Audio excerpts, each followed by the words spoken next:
आज की कविता स्त्री के उस स्वरूप को समर्पित जो धैर्य और त्याग की मूर्ति है। ये सिर्फ कविता नहीं, हर स्त्री की अनकही कहानी है। हर स्त्री कुछ कुछ शिव होती है। ये बातें सुनने में आसान है पर समझना मुश्किल।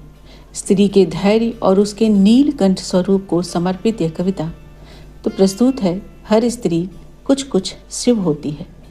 मौन रहकर भी वो अनंत आशीष ढोती है। आंखों में समंदर, मन में कैलाश रखती है। वो घर की चौखट में ही सारा आकाश रखती है। कतरा कतरा जीवन भर विष पीती है। अपनों के मुस्कान के लिए हर रोज जीती है। कभी तानों का जहर, कभी उम्मीदों का भार हंसकर सह लेती है। वो तिरस्कार और प्रहार। वह तांडव नहीं करती, सृष्टि को सहेजती है। त्याग के वो अग्नि में खुद को हर पल भेजती है।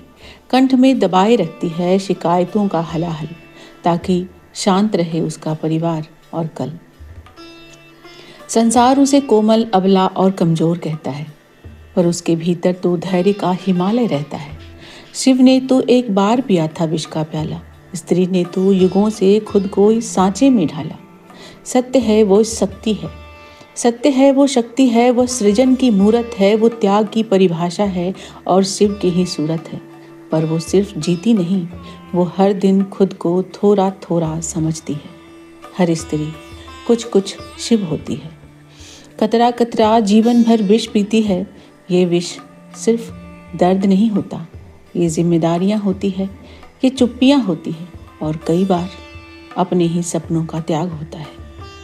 वो हर बात पर बोलती नहीं, क्योंकि उसे हर बात कहनी जरूरी नहीं लगती। वो समझ जाती है कि जवाब शब्दों में नहीं होता। कभी माँ बनकर सब कुछ देती है, कभी बेटी बनकर चुप रह जाती है, कभी खुद के लिए खरी होती है तो दुनिया उसे गलत समझ लेती है। वो टूटती भी है पर किसी को दिखाती नहीं, क्योंकि उसे पता है हर बार खुद को ही संभालना है। और शायद इसीलिए हर स्त्री कुछ कुछ शिव होती है, जो जीवन का हर करवा घोट पीकर भी दूसरों के लिए मीठा ही बन जाती है। हर स्त्री कुछ कुछ शिव होती है। फर्क बस इतना है कि वो अपने विष को दुनिया पर नहीं, खुद के भीतर ही संभाल लेती है। मौन रहकर भी वो अनंत आशीष ढोती है। आंखों में समंदर, मन में कैलाश रखती है।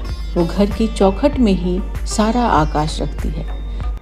हर स्त्री कुछ कुछ शिव होती है। थैंक यू, धन्यवाद।